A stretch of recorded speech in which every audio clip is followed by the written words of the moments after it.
Après le bateau et le vent, Barbara, nous emmenons nos téléspectateurs sur un tapis volant au pays des 1001 nuits chez Chania.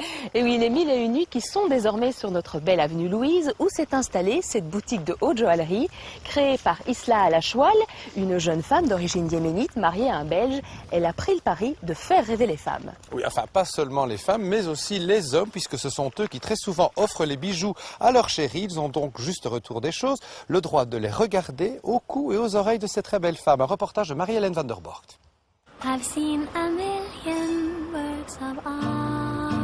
C'est dans cet élégant bâtiment art déco, au cœur de l'avenue Louise, que Isla Alachoual a installé sa maison de haute joaillerie il y a près d'1 an. Si la Belgique est son pays d'adoption, l'Orient coule dans les veines de cette créatrice. Cet amour de bijoux, ça vient de mon enfance, ma fascination devant les bijoux qu'on mettait aux mariés. C'est vrai qu'au Yémen, comme beaucoup de pays orientaux, la mariée, c'est le jour le plus important. Donc on mettait énormément de bijoux. Et puis au fil de temps, je me suis un petit peu plus intéressée par curiosité. Et un beau jour, à la veille de mes 40 ans, j'ai décidé vraiment d'en faire mon métier et de découvrir toutes les facettes de ce qui m'a toujours fascinée.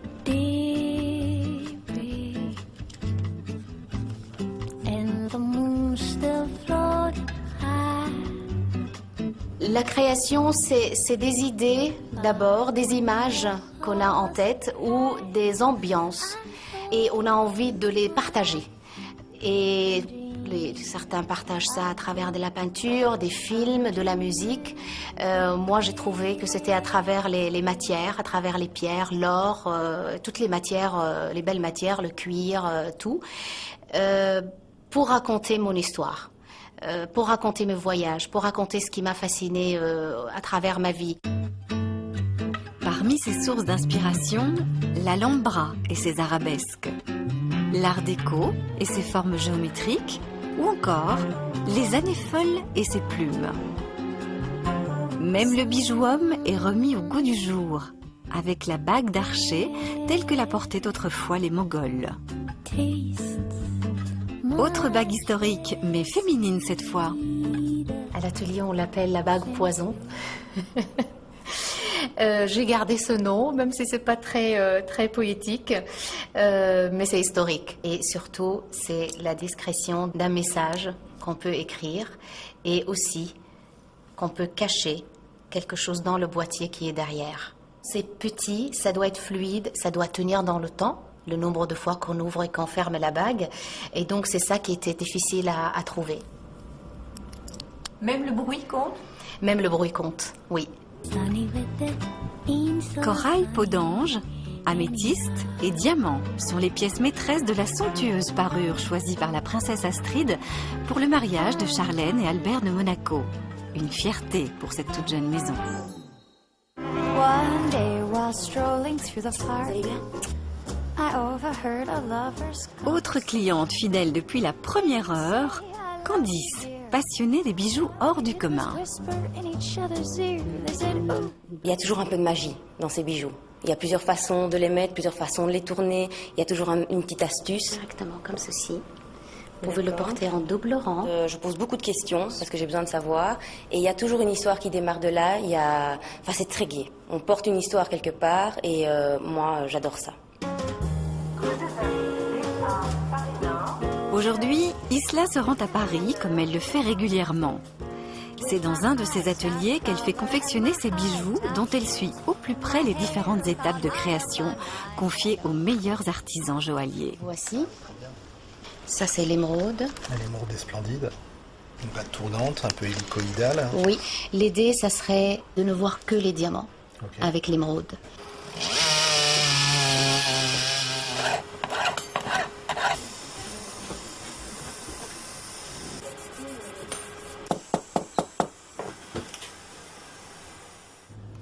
Tout est fait ici, c'est-à-dire que nous fondons notre or ici, nous sertissons, nous fabriquons, nous polissons, tout est fait ici.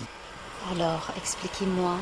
Alors là, je vous montre le fonctionnement pour pouvoir dissocier la partie supérieure du collier et pouvoir s'en servir comme d'une broche. avec le système broche. On vient glisser Et on met la sécurité. et on met la sécurité. Parfait. J'avais vraiment cette exigence que si la pièce ici avec le rang de perles tourne, qu'on ne voit rien du mécanisme qui doit s'intégrer pour faire, comme vous le voyez sur le dessin, qu'on puisse le porter en 3 nœuds, la broche en 2 nœuds à part, ou avec le seul rang de perles avec un seul nœud attaché au rang. Donc c'est pas simple. Je ne sais pas combien de pièces il y a dedans. Bon, on verra. Un petit nombre, 25-30. 25-30 pièces. On ne l'imagine pas. On ne l'imagine pas. Parfois, il faut laisser la part de rêve, bien sûr, de ne pas expliquer toute la technicité derrière, mais j'avoue que c'est quelque chose qui me tient beaucoup à cœur, d'expliquer toujours le nombre d'heures passées derrière une pièce et rendre hommage aussi à la personne qui l'a fabriquée. Dans la joaillerie, c'est ça qui m'a passionné le plus, au-delà des pierres, bien sûr, que j'aime beaucoup, mais c'est surtout l'artisanat. Ça a été assez intéressant parce qu'en 1 an et demi de temps, on a réalisé une prouesse en faisant autant de pièces, en étant aussi pointu, parce que je ne m'attendais pas à ce qu'il soit aussi pointu quand même dans le choix des volumes, de la qualité, de la réalisation. Et ça a été une super expérience.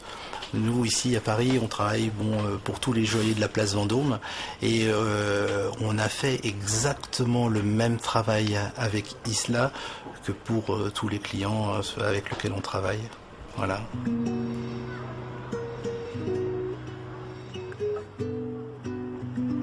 Quand l'occasion se présente, Isla en profite pour se rendre au Ritz. À quelques pas de la célèbre Galerie des Tentations, où se côtoient les enseignes les plus prestigieuses, notre créatrice a investi une vitrine de quelques pièces emblématiques de sa collection.